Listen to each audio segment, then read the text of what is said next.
दुश्मन का स्वार्थ। पंचतंत्र कहानियां। एक पर्वत के समीप बिल में मंदविश नामक एक बूढ़ा सांप रहता था। अपनी जवानी में वह बड़ा रौबीला सांप था। जब वह लहराकर चलता तो बिजली सी कौंध जाती थी, पर बुढ़ापा तो बड़े बड़ों का तेज हर लेता है। बुढ़ापे की मार से मंदविश का शरीर कमजोर पड़ गया था। उसके विषदंत हिलने लग गए थे और फुफकारते हुए दम फूल जाता था। जो चूहे उसके साए से भी दूर भागते थे, वे अब उसके शरीर को फांदकर उसे चिढ़ाते हुए निकल जाते। पेट भरने के लिए चूहों के भी लाले पड़ गए थे। मंदविश इसी उधेड़बुन में लगा रहता कि किस प्रकार आराम से भोजन का स्थायी प्रबंध किया जाए। एक दिन उसे एक उपाय सूझा और उसे आजमाने के लिए वह दादुर सरोवर के किनारे जा पहुंचा। दादुर सरोवर में मेढकों की भरमार थी। वहां उन्हीं का राज था। मंदविश वहां इधर उधर घूमने लगा। तभी उसे एक पत्थर पर मेढकों का राजा बैठा नजर आया। मंदविश ने उसे नमस्कार किया। महाराज की जय हो। मेघराज चौंका। तुम तो हमारे बैरी हो। मेरी जय का नारा क्यों लगा रहे हो? मंदविश विनम्र स्वर में बोला, राजन, वे पुरानी बातें हैं। अब तो मैं आप मेढकों की सेवा करके पापों को धोना चाहता हूँ। श्राप से मुक्ति चाहता हूँ। ऐसा ही मेरे नागगुरु का आदेश है। मेघराज ने पूछा, उन्होंने ऐसा विचित्र आदेश क्यों दिया? मंदविश ने मनगंत कहानी सुनाई। राजन, एक दिन मैं एक उद्यान में घूम रहा था। वहां कुछ मानव बच्चे खेल रहे थे। गलती से एक बच्चे का पैर मुझ पर पड़ गया और बचाव स्वभावश मैंने उसे काटा और वह बच्चा मर गया।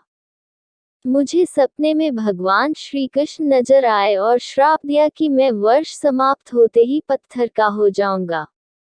मेरे गुरुदेव ने कहा कि बालक की मृत्यु का कारण बन मैंने कृष्ण जी को रुष्ट कर दिया है, क्योंकि बालक कृष्ण का ही रूप होते हैं।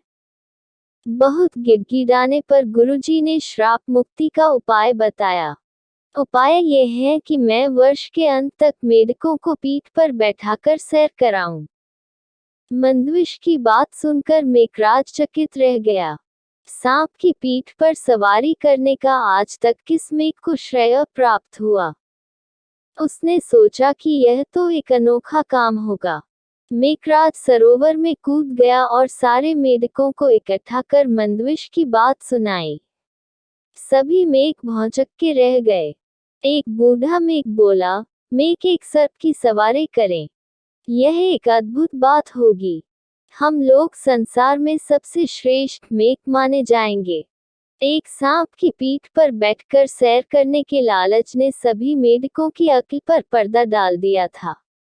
सभी ने हाँक में हाँक मिलाई। मेघराज ने बाहर आकर मंदविश से कहा, सर्प, हम तुम्हारी सहायता करने के लिए तैयार हैं। बस फिर क्या था। 8-10 मेघ मंदविश की पीठ पर सवार हो गए और निकली सवारी। सबसे आगे राजा बैठा था। मंदविश ने इधर उधर सैर कराकर उन्हें सरोवर तट पर उतार दिया। मेघ मंदविश के कहने पर उसके सिर पर से होते हुए आगे उतरे।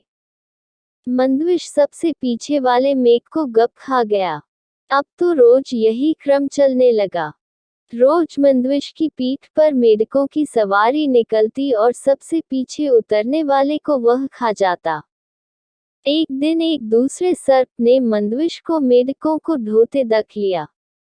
बाद में उसने मंदविश को बहुत धिक्कारा, अरे, क्यों सर्प जाति की नाक कटवा रहा है?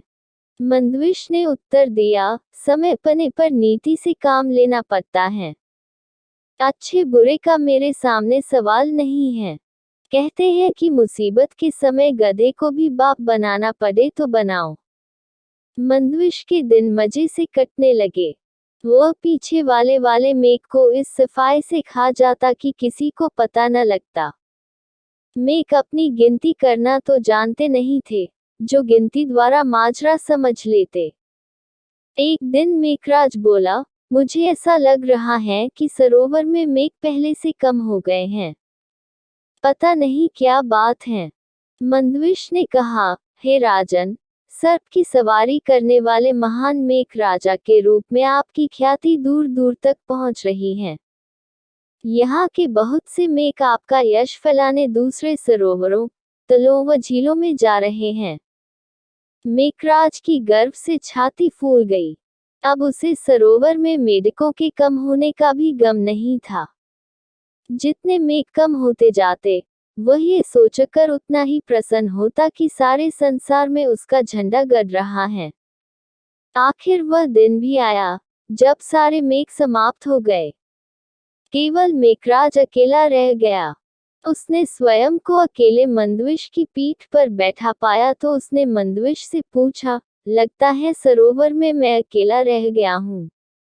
मैं अकेला कैसे रहूंगा? मंदविश मुस्कुराया, राजन, आप चिंता न करें। मैं आपका अकेलापन भी दूर कर दूंगा। ऐसा कहते हुए मंदविश ने मेघराज को भी गप से निगल लिया और वहीं भेजा जहां सरोवर के सारे मेघ पहुंचा दिए गए थे। सीखा, शत्रु की बातों पर विश्वास करना अपनी मौत को दावत देना है।